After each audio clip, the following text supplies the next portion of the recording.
IPL 2026 సీజన్లో Rajasthan Royals తమ అద్భుత ఫామ్ను కొనసాగిస్తుంది. వరుసగా 4 మ్యాచ్ల్లోనూ రాజస్థాన్ రాయల్స్ విజయం సాధించింది.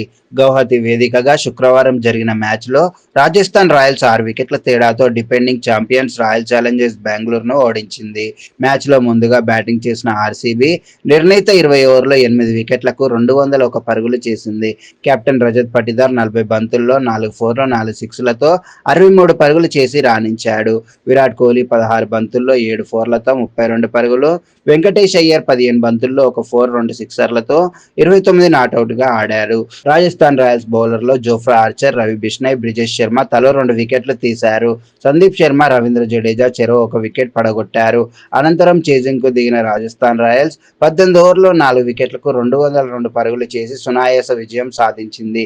ఈ విజయంతో టీనేజ్ సంచలనం వైభవ్ సూర్యవంశీ అద్భుత బ్యాటింగ్ చేశాడు.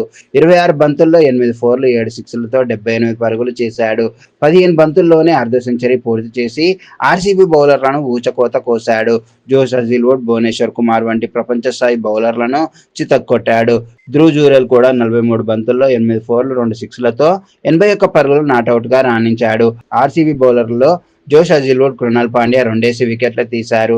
ఈ సీజన్లో ఆర్సీబీకి ఇదే మొదటి పరాజయం. రాజస్థాన్ రాయల్స్ వరుసగా 4వ విజయంతో పాయింట్స్ టేబుల్లో అగ్రస్థానం దక్కించుకుంది. ఆర్సీబీ ఇన్నింగ్స్లో పవర్ ప్లేలోనే 3 వికెట్లు కోల్పోవడం జట్టును దెబ్బతీసింది. వరుస వికెట్ల పతనం వల్ల బ్యాటర్లు ఒత్తిడికి లోనయ్యారు. ఇంపాక్ట్ ప్లేయర్గా వెంకటేష్ అయ్యర్ను తీసుకోవాల్సి వచ్చింది. శ్రేయాస్ శర్మ బెంచ్కు పరిమితం అవ్వాల్సి వచ్చింది. రాజస్థాన్ చేజింగ్లో వైభవ్ సూర్యవంశీ 15 బంతుల్లో అర్ధ సెంచరీ బాది ఫాస్టెస్ట్ సెంచరీ దిశగా సాగాడు. అతన్ని కృణాల్ పాండ్యా అవుట్ చేశాడు. కానీ అప్పటికే ఆర్సీబీ చేతులెత్తేసింది. ధ్రువ్ జురెల్ స్థిరంగా ఆడి విజయాన్ని అందుకోవడంతో రాజస్థాన్ సులభంగా గెలిచింది. ఈ మ్యాచ్ రాజస్థాన్ రాయల్స్ అద్భుత ఫామ్ను మరోసారి నిరూపించింది. ముఖ్యంగా 15 ఏళ్ల వైభవ్ సూర్యవంశీ బ్యాటింగ్ అందరినీ మంత్రముగ్ధులను చేసింది.